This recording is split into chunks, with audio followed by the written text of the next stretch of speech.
Good evening, everyone. Ian Patrick here. I'm dressed a little out of the ordinary tonight because I have my attire that I usually have on when I go on vacations or just when I go traveling up in the air, because I like to really dress for comfort when I'm going around the airports, and I want to have something on warm when I'm on the plane, so have my pole on.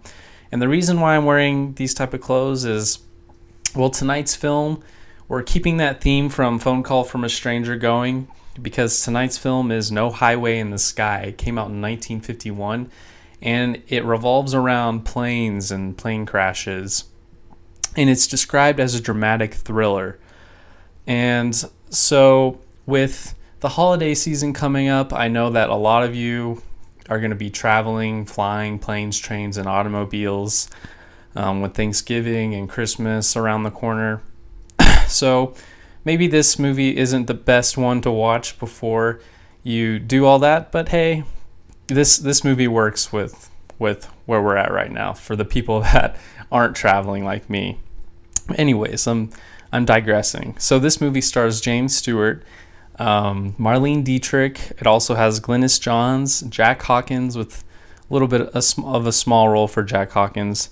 And I want to mention Janette Scott. She plays Jimmy Stewart's little girl in the film, and I want to mention her just because she does such an amazing job with her little role.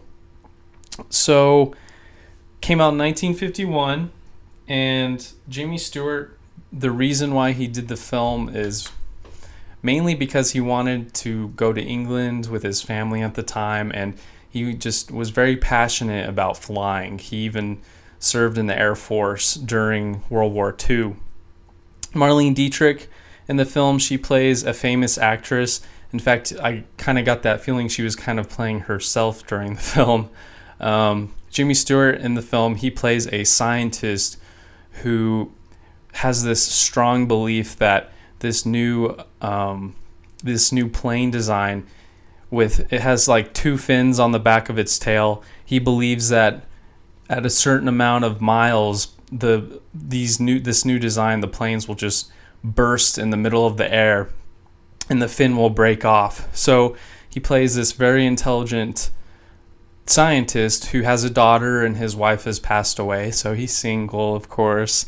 And Glynis Johns, she plays a stewardess on one of these planes that Stewart believes is in grave danger. And Jack Hawkins, he just works for the airline company. He has a small role in the film.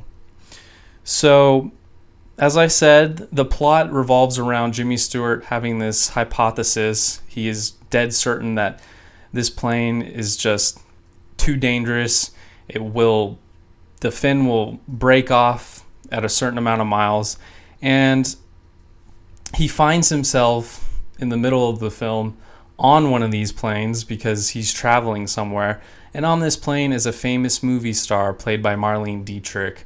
And he gets into a discussion with her. He's trying to convince her. And he also is trying to convince everyone on the plane, the pilots of the plane, that they're all in grave danger and that the plane is going to crash into the sea. So I'm not going to give everything away, but I want to mention that the suspense when you're up in the air on the plane with them is incredible. I was nervous, not quite as nervous as I was with Phone Call from a Stranger in that plane scene, but I was nervous because he keeps looking out the window. In fact, it has a lot of similarities with William Shatner's episode in Twilight Zone, because he's looking out the window as if the plane is in trouble, and he's the only person on the plane that knows it. So this is pretty much the film, him trying to warn everyone that these planes are too dangerous. Another scene that I do want to note with the movie is, so Jimmy Stewart is kind of an oddball. He's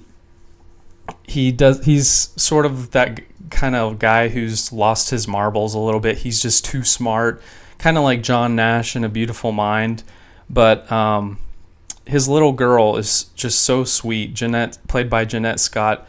And there's this scene where she has a little bit of a breakdown because she's finally found somewhat of friends.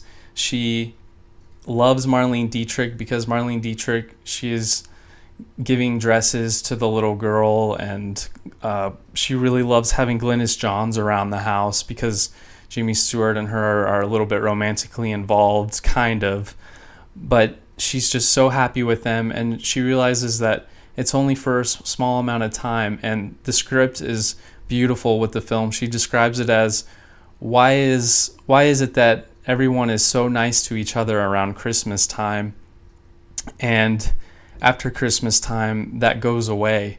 Why do people have to go back to acting, just not so nice, basically? Why does life have to change like that? And it's a real powerful scene when she cries, and Jimmy Stewart doesn't really know how to handle it because he's just an oddball. But so there's that scene to look out for. I definitely enjoyed the film quite a bit. In fact, I would have given this film 4 stars out of 4 stars. I would have given it a perfect because it was a wonderful script, intense suspense. It had a really interesting story, but the ending was just horrible. It was one of those, I watched it, it ended, and I was just like, what? And I had to like rewind a minute back, and I was like, oh what? The ending was terrible. So I'm going to give this film 3.5 stars. It is worth mentioning that the movie was based on a 1948 book, and it's very eerie because a few years after this film was released, there was a real life incident where a plane crashed for the same exact reasons. An airline suffering a catastrophic failure due to mental fatigue after a certain number of flight cycles, to be exact. And I don't have the exact name of that incident, but it did happen, which is very, very creepy. And I wanted to read a few things that I have from my books. Just interesting facts. So in this book, this is from Jimmy Stewart's book. His co-stars were Glynis Johns and Marlene Dietrich, who made it Marlene Dietrich, this author says, who made it clear she was unhappy to be co-starring with the much younger Glynis Johns, or to be reunited with her former co-star and one-time lover, Stewart, with whom she had made Destry Riders again. So, and the writer also goes on to say, on top of that, the happily married Stewart was not at all interested in the aging German movie star. Now, I think this is a little unfair of the author to say something like that. Not at all interested in the aging German movie star. How does the author know that? And I don't know. I have something in Dietrich's book that says a little bit otherwise, especially about not liking Glynis Johns. But I do like this book touches on the fact that during the making of the film, Jimmy Stewart, he became ill and he had to have an appendectomy, which resulted in him having to stay in the hospital for a week and, of course, delayed production. The film was completed on December 29th, and Stewart and his family quickly went back to the States on the same exact day that the film finished. Come on. I'll just knock you over.